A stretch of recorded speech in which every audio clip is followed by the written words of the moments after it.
रीना अपने प्रेमी के साथ घर से भाग कर आई होती है क्योंकि ये दोनों आपस में प्यार करते हैं। रात का समय था। सड़क सुनसान पड़ी हुई थे। कोई वाहन नहीं चल रहे थे। बारिश भी हो रहे थे। ऐसे में ठहरने के लिए कोई जगह भी तो चाहिए थी। तभी रीना देखती है कि उसके सामने एक वीरान पड़ा हुआ हॉस्पिटल है। रीना कहती है, चलो कुछ तो मिला, हम दोनों यहाँ ही ठहर जाएंगे। लेकिन उसके बॉयफ्रेंड राकेश को वो जगह कुछ ठीक नहीं लग रहे थे। राकेश उतरे हुए मन से रीना के साथ उस हॉस्पिटल के अंदर चला जाता है। वहां जाता है तो राकेश देखता है कि उस हॉस्पिटल में काफी सालों से कोई अंदर नहीं गया है। उसके सभी कमरों में मकड़ी के जाले टंगे हुए हैं और कुर्सियां टेबल भी धूल मिट्टी से सने हुए थे। अब मरते क्या ना करते हैं, वो दोनों हॉस्पिटल के एक कमरे में जाकर लेट जाते हैं। वो दोनों उस हॉस्पिटल के अंदर चले तो गए, लेकिन उनके अंदर जाते ही हॉस्पिटल का जो एग्जिट दरवाज़ा था वो एकदम से गायब हो गया। ये दोनों हॉस्पिटल के कमरे में सो ही रहे थे कि अचानक रात के 12 बजे होंगे। तभी रीमा के कानों में एक आवाज़ आती है। उस आवाज़ में बहुत ज़्यादा कर्कश थे। वो आवाज़ एक मशीन से आ रही थी जो लाशों को पोस्टमार्टम करते वक्त काटा जाता है। उसी मशीन के घूमने की आवाज़ थी। वो कुछ नहीं, पोस्टमार्टम करने वाला रूम था और उसमें जब रीना अंदर घुस जाती है तो वो देखती है कि एक डॉक्टर लाशों को काटे जा रहा है और दूसरी तरफ वो लाश जब रीना को देखती है तो चिल्लाने लगती है, मुझे बचा लो, ये सन की डॉक्टर मुझे मार देगा। रीना ये नज़ारा देखकर बहुत डर जाती है। तभी अचानक से रीना की आँख खुल जाती है। रीना देखती है कि ये तो बस एक सपना था। वो अपनी कहानी राकेश को बताती है, पर राकेश उसकी बात पर यकीन नहीं करता। राकेश सोचता है सुबह हो गई है तो थोड़ा बाहर देख कर आता हूँ। लेकिन जैसे ही वो बाहर का दरवाज़ा देखता है तो उसे पता चलता है कि वहाँ तो कोई दरवाज़ा ही नहीं। अब राकेश पूरी तरह से डर जाता है। वो आनन फानन में अपना फ़ोन निकालता है और पुलिस को फ़ोन मिला देता है। राकेश की बात पुलिस से सिर्फ 1 मिनट के लिए ही हुई थी और फिर फ़ोन अपने आप कटकर स्विच ऑफ हो जाता है। फ़ोन की बैटरी शायद अचानक ही ख़त्म हो जाती है, लेकिन पुलिस तक राकेश की सूचना शायद पहुंच गई थी। वो दोनों पूरे हॉस्पिटल में छानबीन करते हैं कि कहीं से बाहर जाने का कोई दरवाज़ा मिल जाए। रीना बहुत घबराई हुई थी। इसी बीच राकेश उसे दिलासा देता है कि वो लोग यहाँ से ज़रूर ही निकल जाएंगे। रीना कहती है, मैंने सपने में एक सन की डॉक्टर को देखा था जो कि जिंदा लोगों को काट रहा था और वो लोग मुझसे बचाने के लिए कह रहे थे। तभी रीना देखती है कि एक नर्स रीना की तरफ बढ़ रहे थे। वो राकेश के पास आकर रुक जाती है और राकेश से कहती है, तुम्हें डॉक्टर ने बुलाया है। राकेश हैरान हो जाता है कि इस वीरान पड़े हुए हॉस्पिटल में जहां अभी तक कोई नहीं था, वहां अचानक ये नर्स कहां से आ गई और कौन सा डॉक्टर उसे बुला रहा है। रीना सब कुछ समझ जाती है और वो राकेश से डॉक्टर के पास जाने के लिए मना करती है, लेकिन राकेश रीना की कोई बात नहीं मानता और वो नर्स के पीछे पीछे चल देता है। राकेश को भी जानना था कि आखिर यहाँ चल क्या रहा है। वो एक कमरे के सामने से निकलता है, पर वहाँ उसे एक लाश दिखाई देती है जो पूरी तरह से कटी फटी हुई थी। तभी अचानक से उस लाश में जान आ जाती है और वो कटी हुई लाश राकेश से डॉक्टर के पास जाने के लिए मना करती है। तभी राकेश कोई बहाना बनाता है और नर्स से कहता है, तुम जाओ, मैं थोड़ी देर में डॉक्टर के पास आता हूँ। अब राकेश को थोड़ा डर लगने लगा था। वो जिस कमरे के सामने से गुजरा था दोबारा वहीं उसी कमरे में जाता है। वो देखता है कि जो लाश अभी जिंदा थी और उसे इशारा कर रहे थे वो अब मरी पड़ी हुई है। तभी वहाँ एक वार्ड बॉय आ जाता है और वो राकेश से कहता है, तुम डॉक्टर के पास क्यों नहीं गए? उसके हाथ में एक हथौड़ा होता है। ऐसा लगता है जैसे मानो वो राकेश को भी मार ही देगा। तभी वो अपना हथौड़ा उठाता है और राकेश के ऊपर मारने के लिए आगे बढ़ता है। इतने में राकेश को गुस्सा आ जाता है और वो वार्ड बॉय को धक्का देकर वहाँ से भाग जाता है और रीना के पास आ जाता है। जैसे ही वो रीना के पास पहुँचता है उसे वहाँ रीना नहीं मिलती। वो पूरे हॉस्पिटल में रीना को ढूंढने लग जाता है लेकिन रीना का कहीं अता पता नहीं चलता। तभी उसे नीचे बेसमेंट में सीढ़ियाँ नज़र आती है। सीढ़ियों से नीचे उतरते ही उसे किसी के कराहने की आवाज़ आती है। वो आवाज़ के सहारे आगे बढ़ता है। देखता है कि रीना खून से लथपथ पड़ी हुई है। वो राकेश को बताती है कि वहाँ पर एक वार्ड बॉय आया था जिसके हाथ में हथौड़ा था और उसी ने रीना के ऊपर वार कर दिया जिसकी वजह से उसे काफ़ी चोटें आई थी। राकेश को कुछ समझ में नहीं आ रहा था कि आखिर ये सब हो क्या रहा है। तभी वहाँ पर बहुत सारे भूत प्रेत राकेश के पीछे पड़ जाते हैं। ऐसे में राकेश रीना को लेकर भागता है। रीना खून से लथपथ, उसे काफ़ी चोटें आई हुई थी जिसकी वजह से रीना चल नहीं पाती है। राकेश रीना को उठा लेता है और दौड़ता हुआ ऊपर आ जाता है लेकिन भूत प्रेत अभी भी राकेश का पीछा नहीं छोड़ते हैं। राकेश डरा हुआ है और इसके साथ साथ रीना भी बहुत ज़्यादा डरी हुई है। अब तो वो दोनों बस सुबह होने का ही इंतज़ार कर रहे थे। किसी तरह से सुबह हो जाए और हम दोनों यहाँ से बाहर निकल जाएं। लेकिन तभी उनके सामने उसी डॉक्टर की आत्मा आ जाती है और वो राकेश और रीना से कहता है, तुम चाहे कुछ भी कर लो, यहाँ से बाहर नहीं निकल पाओगे। जिस तरह से मैंने इन सारी लाशों को काट दिया वैसे ही मैं तुम दोनों को भी काट दूंगा। इतने में सन की डॉक्टर रीना को खींचकर अपनी तरफ कर लेता है और उसे उठाकर दूसरे कमरे में ले जाता है और उसे जंजीरों से बांध देता है। राकेश को डॉक्टर झटका देता है जिससे राकेश दूर जाकर गिर पड़ता है।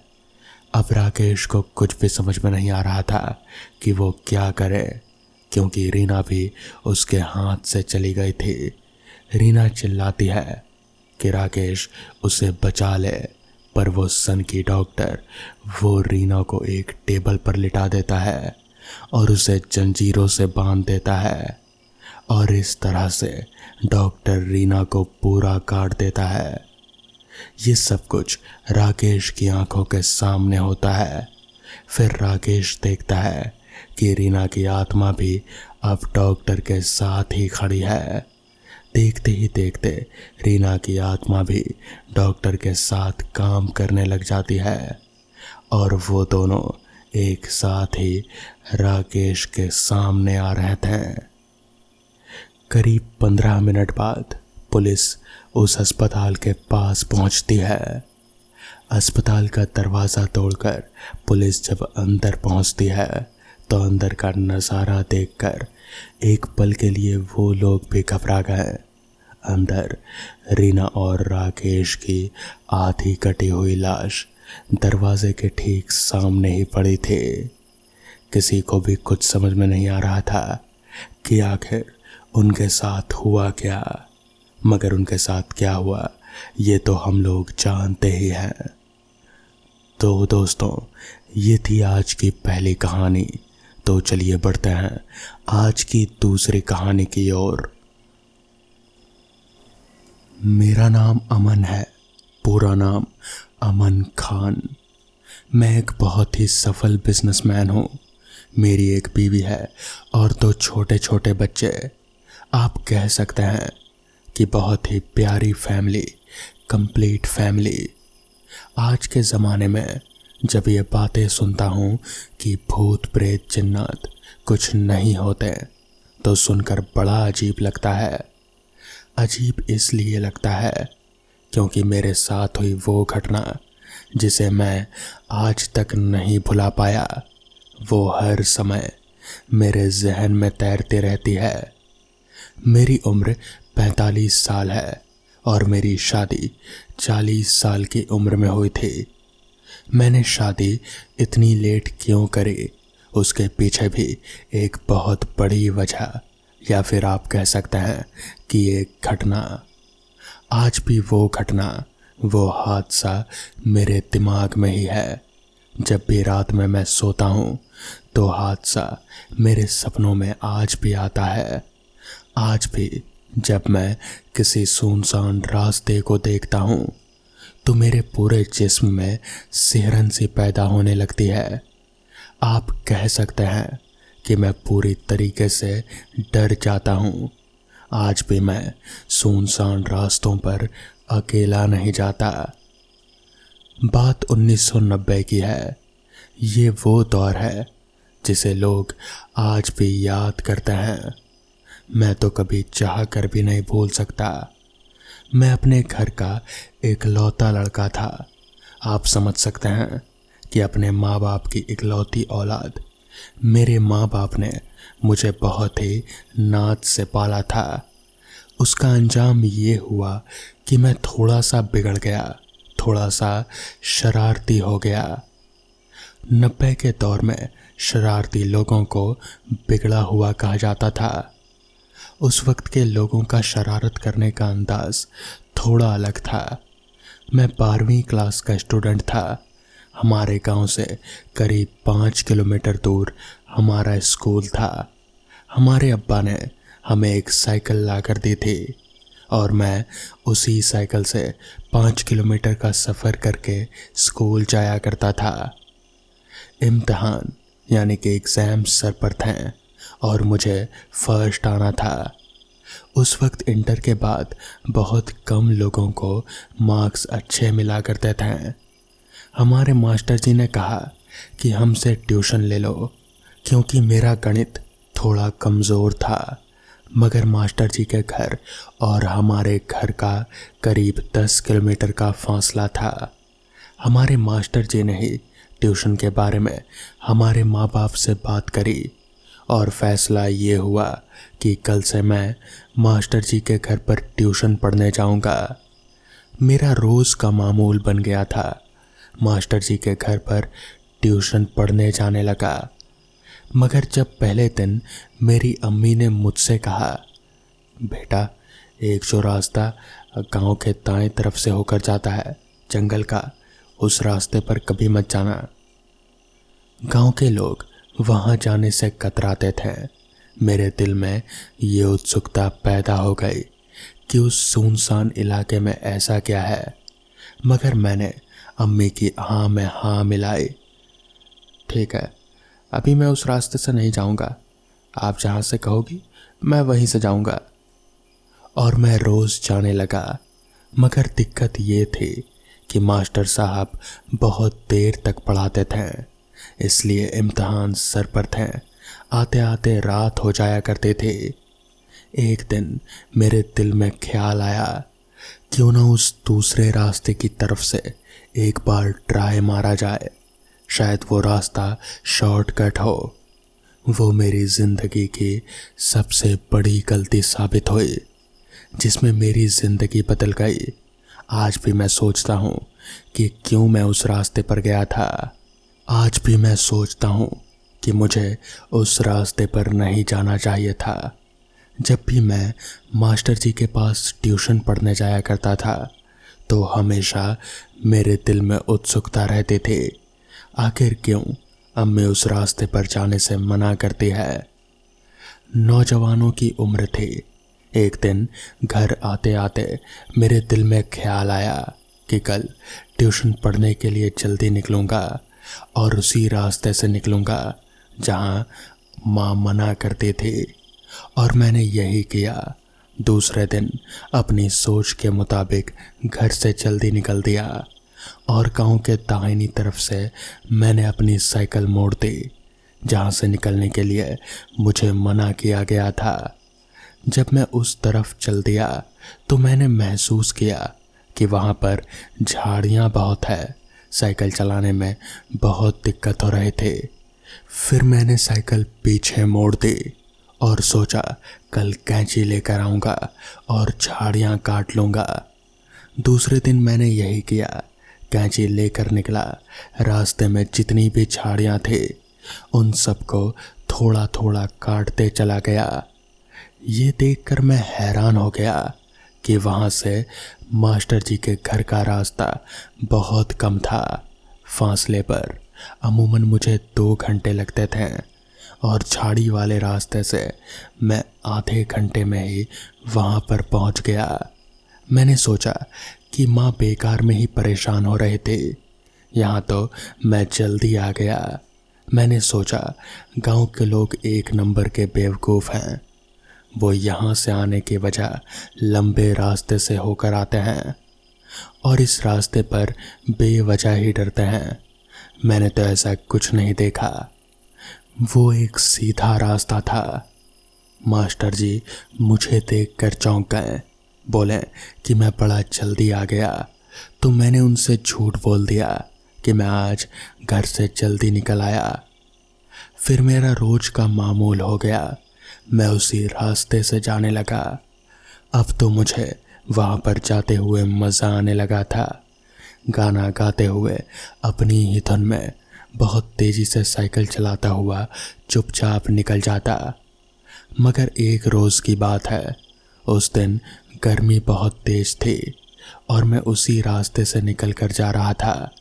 प्यास बहुत तेज़ लग रहे थे मगर पानी नहीं था, ऊपर से गर्मी भी बहुत लग रहे थे। एक तरफ मैंने एक पेड़ देखा, सोचा कि थोड़ा सुस्ता लूं। एक पेड़ के नीचे मैं आराम से बैठ गया। रात हो चुकी थी। आज मास्टर जी काफ़ी देर तक पढ़ा रहे थे। मैंने सोचा जल्दी ही पहुंच जाता हूं, कौन सा मास्टर जी या फिर घर वाले शक करेंगे। बहुत अच्छी हवा चल रही थी और मैं बैठा यही सोच रहा था कि काश पानी मिल जाए। अचानक मेरी निगाह एक और चली गई। मुझे अपनी आंखों पर यकीन नहीं हुआ। जिस पेड़ के नीचे मैं बैठा था उसके ठीक सामने एक घर बना हुआ था, बहुत पुराना सा। मैंने सोचा इतने दिन से मैं यहाँ से आ रहा हूँ, मुझे घर पहले क्यों नहीं दिखाई दिया, लेकिन मैंने ज़्यादा ध्यान नहीं दिया। अंधेरे की वजह से ज़्यादा कुछ दिख नहीं रहा था। सोचा कि शायद मेरा ध्यान ना गया हो। जब घर देखा तो दिल में एक और उत्सुकता पैदा हो गई। क्या इस सुनसान इलाके में कौन रहता होगा? शायद कोई फैमिली हो, शायद कोई और हो हमारे ही गांव का। अगर कोई लड़का होगा तो उससे मेरी दोस्ती हो जाएगी। ये सोचकर ही मेरे कदम उस घर की ओर मुड़ गए। मुझे पता ही नहीं चला। घर के दरवाजे पर जब मैं पहुंचा तो थोड़ा सा नर्वस हो गया। सोचा कि हो सकता है घर में कोई ना हो। सोचा कि शायद उस घर में कोई लड़की वगैरह होगी और उसके अब्बा काम पर गए होंगे। अगर आ गए तो मुझे देखकर क्या सोचेंगे। फिर सोचा प्यास तो बहुत तेज लगी है, कोई भी हो या कोई ना भी हो, पानी मांगने में कोई दिक्कत नहीं।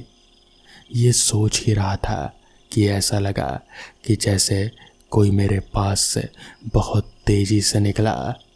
क्योंकि मैं सोच रहा था। उसके अचानक निकल जाने पर मैं पूरी तरह से डर गया। जब मैंने देखा कि वो सिर्फ एक काली सी बिल्ली थी जो दरवाजे के पास से थोड़ी सी खिड़की लगी थी जो टूटी हुई थी, उसी में से घर के अंदर घुस गई। फिर मुझे अपने आप पर ही हंसी आ गई कि मैं बिल्ली से डर गया। हिम्मत करके मैंने वो दरवाज़ा खटखटाया पर कोई आवाज़ नहीं आई। फिर मैंने आवाज़ लगाई, घर पर कोई है? मुझे एक गिलास पानी पिला दें, मुझे बहुत तेज प्यास लगी है। और जो आवाज़ आई तो मुझे यकीन नहीं हुआ। वो बहुत ही सुरीली किसी लड़की की आवाज़ थी। उसने कहा, घर पर कोई नहीं है। मेरी समझ में नहीं आ रहा था कि मैं क्या बोलूं, क्योंकि मैं जवान था। लड़की की आवाज़ सुनकर और उत्सुकता पैदा हो गई। शायद वो बहुत खूबसूरत होगी। मैंने फिर आवाज़ लगाई, मुझे सिर्फ एक गिलास पानी पिला दें, मैं चला जाऊंगा। कुछ देर बाद उसकी आवाज़ आई, रुकिए, मैं आपको पानी पिलाती हूँ। थोड़ी देर बाद दरवाज़ा हल्का सा खुला और एक बहुत खूबसूरत सा हाथ पानी का ग्लास लिए मेरे सामने हाजिर थे। उसने चेहरा नहीं दिखाया। मैंने ग्लास ले लिया और पी लिया। मेरी हैरानी का कोई ठिकाना नहीं था। वो हाथ इतना खूबसूरत, इतना गोरा था कि अंधेरे में भी चमक रहा था। मैंने पानी पिया तो मुझे एहसास हुआ कि ये पानी कुछ अजीब सा है। उसकी गंध थोड़ी अजीब सी है और थोड़ा चिपचिपा सा है। मुझे समझ नहीं आया कि आखिर ये क्या है। अंधेरे में उस ग्लास के नीचे कुछ नज़र भी नहीं आ रहा था।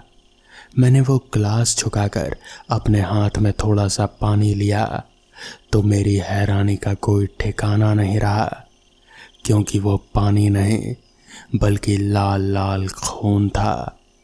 मैंने ग्लास वहीं फेंक दिया। तभी अचानक से दरवाज़ा पूरा खुला और वो खूबसूरत हाथ जिसका था, मुझे उसका चेहरा नज़र आया।